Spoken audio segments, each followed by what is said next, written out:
Hi, I'm Hazel. It is almost Saturday today, so it's time to sit down and catch up with a brand new vlog, and very quickly, this is my natural hair. I promise I did not get a perm, I just have not, attacked it with a straightener today. This week was the first round of BlizzCon ticket buying, and it was my very first round of ever trying to buy a BlizzCon ticket, and I think I had underestimated how stressful it would be. I was ready 45 minutes early, and then I was just trying to kill time without losing track of time for 45 minutes. And I was ready right as it went in, and I clicked the button as soon as it lit up, and then I didn't refresh my queue, I had everything set up, sweating bullets, trying not to hyperventilate the whole time, and then I didn't get one.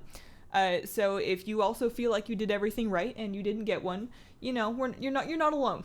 There is another round of BlizzCon ticket selling that is happening tomorrow, Saturday morning at 10 a.m. Pacific time. So, I'm going to try again tomorrow. And then if that doesn't work, then probably try to get one through a third party, using accounts probably not connected to Hazel. So if you have one you would like to sell to me, that is very sweet of you.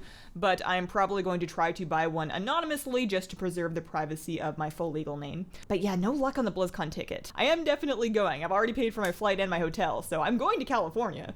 People get tickets all the way up until October. I'm not going to worry about it just yet. Yesterday on the BFA beta, we had another round of Warfront testing, and this time I was able to actually get into and complete an entire Warfront.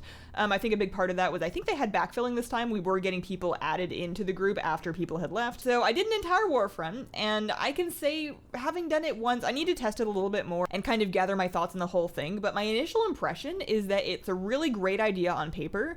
Everything that makes it seem like it would be great on paper is executed well in game. You've got that feeling of you are a hero in a Warcraft game. It's very RTS-y, but from an MMO perspective, all that goes in and works great.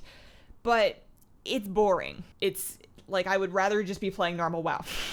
I understand that that's not super constructive feedback yet, so once I've kind of gathered my thoughts and figured out why I think it feels that way, I'm probably going to put together a more detailed video. It could be the pacing, maybe. At this point, it's hard to say. It was much less laggy this time, which was something. But, yeah, that's just how I feel about it so far. In my WoW life this week, I was in Dragon Soul testing to see how and if normal lockout sharing works, because I had heard it did, and I was going to put that as a note in my ICC lockout sharing, but then I realized I should probably test it before I just go start telling people that it's true. So I was in there testing normal lockout sharing, which I did actually manage to get to work, and I'll tell you how in a second. But on the very first lockout shared kill, I actually got the Blazing Drake to drop. That was the only mount left that I still needed from Dragon Soul. I am really excited to just never go back. It was also the last mount that I needed for Awake the Drake, so I have not only the Blazing Drake, but the Emerald Drake too, and feels good. I've been riding it around, even though it's really just a very basic Drake model that's green, but it's green, and I don't think I've seen too many of them around, maybe because A, it's a little bit uncommon, and secondly, it's green and just really kind of normal. It's kind of like a toothpaste Drake. I feel like if there was a mint toothpaste themed Drake, it would be the Emerald Drake. But anyways, I got my Blazing Drake. I'm really excited about that. If you are trying to normal lockout share for Dragon Soul in order to farm the Blazing Drake, this will not work for Handmaiden or the mounts that drop on Heroic, but if you're trying to do it on normal, the way I got it to work was I had my lockout character that had cleared up to but not killing the Madness of Deathwing, and then I had that character in the raid, made a group in the group finder, had my farm tune join the group without the lead passing over, accept the lockout, and then after you have accepted the lockout, once lead passes to the new character, then I kicked the lockout character while still in the raid. So she was still in the zone, obviously logged out, but still in the zone. Kick her at that point, and then I was able to kill Deathwing on the farm tune, and when I eventually got back onto the lockout tune, she still had her intact lockout without Madness killed, so you could then take another character and join the group in the same way. But that was what I did to make it work. I had the lockout character in the raid, and they were still leader when the lockout was accepted. Those were the things that worked for me. In my real life this week, I got some aquarium plants set up in Fletta's tank. You can probably see it back there. I have some Java Fern in there. I have some Anubias in there. I have some Amazon Frogbit floating at the top. And there is some Java Moss on the way, which I'm going to kind of attach to his bridge and then also his log. That should hopefully help with any stress that Fletta may or may not be experiencing. And in any case, it looks nice and it will help with the water qualities. I think the tank looks pretty good. Hopefully it keeps him occupied. The first thing that he did after I added the floating plant in was immediately rip off a leaf and then swim around with it. He couldn't eat it and he didn't really want to eat it and he didn't know what to do with it, but he didn't want to let it go, so he was just swimming around with his trophy leaf in his mouth for a while. He's a very violent fish. I also have so far successfully managed to start a small brine shrimp culture in the other room, so I'm growing some small brine shrimp. I'm going to try and grow them out to at least a juvenile size. I understand that makes their fat content lower, but their protein content hire just for snacks, not for like his only food, but for the occasional fun live food snack. I'm growing some brine shrimp in the other room. I keep kind of expecting to discover some kind of mistake that I've made and have them all instantly die, but so far it hasn't happened. And I mean, I successfully kept them as like a 7-year-old neglectful child as sea monkeys, so it can't be that hard, right?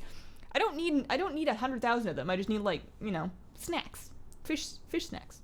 Questions from this week. Sir Ruff asks, I was wondering if you unlock the Heritage Transmog on one Void Elf, will it unlock for all Void Elf tunes you make and possibly have boosted?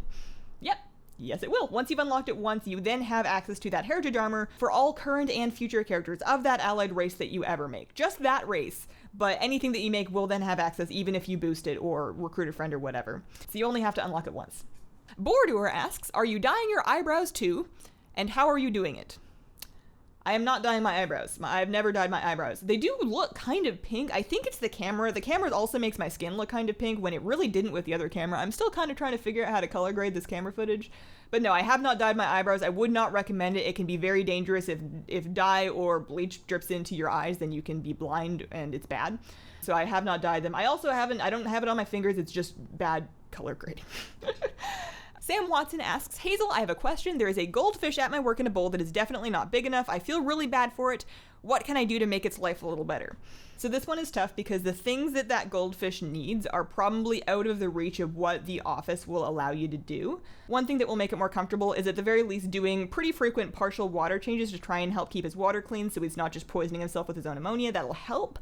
The thing that he really needs is a lot more space. A lot of people that will rescue goldfish, if they don't have the room for like a really expensive huge tank, is you can actually set up a goldfish setup in like a Rubbermaid tote or even a kiddie pool. As long as it has a filter and some aeration, you're off to a good start. A lot of people that keep goldfish will keep them in big totes like that. Or ideally, if somebody has a suitable pond that he can live in, that's really his best case scenario. And in that event, if they still wanted an office pet that you can keep in a bowl, if the bowl is like 2.5 gallons or bigger and it is filtered and heated, you can keep a betta fish in there. Just read up on the nitrogen cycle first to make sure that you're not putting it in an uncycled bowl. Or, you know, you can always keep a nice mothball.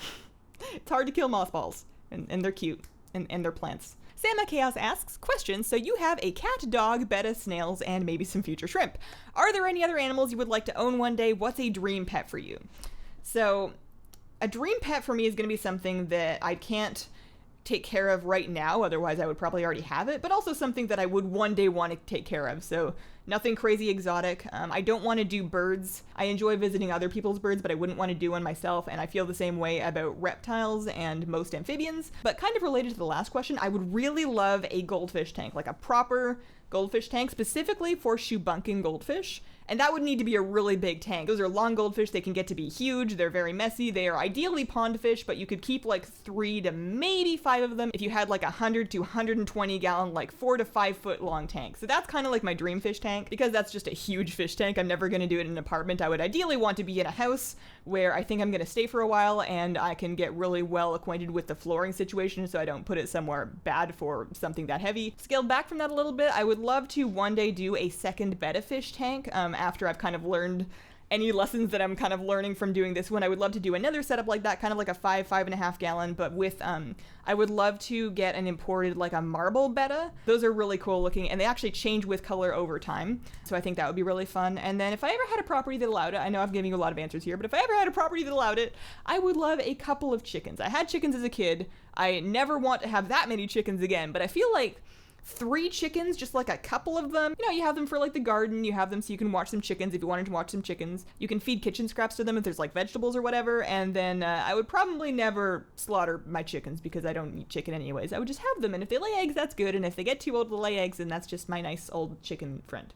So that's been my week. This video has been sponsored by the Dollar Shave Club, who sells not only stuff to shave with for very reasonable prices near to $1, but also a variety of other home grooming stuff. So you can treat yourself and get freshened up with products that you use every day, like toothpaste, body wash, hair styling products, moisturizer, that sort of thing, along with, of course, the great razors that they are well known for. For only $5, you can get yourself the starter kit that includes an executive razor handle with 4 cartridges for a full month's worth of shaving, and they're also going to give you some samples of those fresh body care products such as their shave butter, strongly recommend, their body wash, and also their One Wipe Charlie's wipes for wiping stuff. Honestly, for $5, just getting the razor and the set of 4 6-blade cartridges is already super worth it, so having the sample thrown in is extra nice.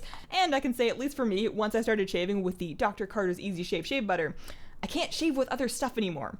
This bottle is empty. I've been using it. I need to buy more of it. It's a great shave, and apparently it contains Camellia sinensis leaf extract, which, you know, in my kitchen I call that tea. I like tea. I'll put tea on my skin.